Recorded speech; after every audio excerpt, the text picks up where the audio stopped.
Suami, istri meninggalkan suami. ya, bagaimana kalau seorang istri meninggalkan suami bertahun-tahun, atau sebaliknya, suami yang meninggalkan istri bertahun-tahun? Apabila seorang istri meninggalkan suaminya bertahun-tahun dan suaminya tidak pernah mengatakan cerai atau talak kepada istrinya yang meninggalkan tadi, maka selamanya lah mereka tetap suami istri. Sebaliknya, apabila seorang suami meninggalkan istrinya berpuluh tahun, tapi istrinya tidak pernah menggugat ke pengadilan agama, maka tetaplah mereka suami istri. 27 tahun 3 bulan 11 hari berikutnya, pulanglah suaminya. Ya udah, balik aja ke rumah seperti biasa, tanpa harus ada akad nikah dan sebagainya, karena memang mereka tidak pernah cerai. Bang Toib. Bang Toib cuma 3 lebaran. Ini 27 lebaran. Ya kan? Tapi nggak ngasih nafkahnya, ya? Nggak ngasih nafkah. Tidak memberi nafkah atau memberi nafkah selama istri tidak mengadu ke pengadilan agama, tetaplah mereka sah suami istri.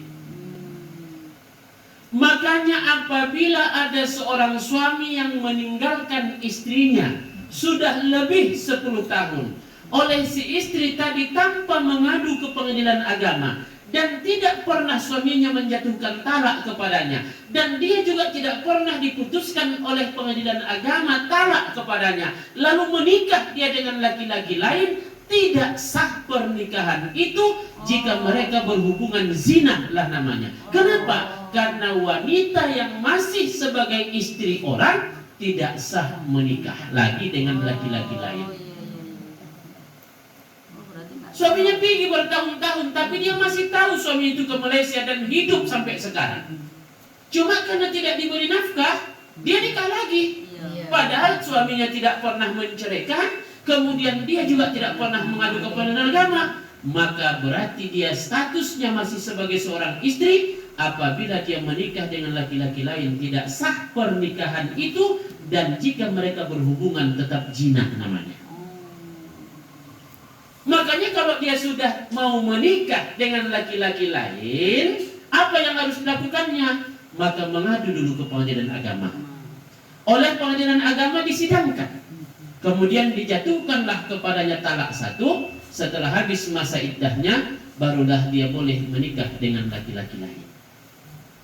Dan pengadilan agama sah menjatuhkan talak kepada seorang wanita yang statusnya istri yang mengadukan halnya. Kenapa? Karena di saat akad nikah selesai, suami sudah membacakan sihot taklik.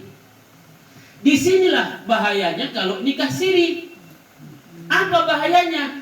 Ketika ada pernikahan yang dilakukan secara siri, begitu habis akad nikah, nikahnya kan sah. Karena yang nikahkan orang tua kandungnya, kemudian ada laki-laki dan perempuan yang dinikahkan, kemudian ada 2 orang saksi, ada ijab dan qabul, ada mahar yang diberikan. Tapi setelah akad nikah, suami tidak ada baca sihot taklik. Disitulah bahayanya nikah siri. Kenapa? Jika suaminya tidak bertanggung jawab, si istri tidak bisa mengadu kemanapun, karena suami tidak pernah membacakan sihot takliknya. Itulah bahayanya nikah siri itu.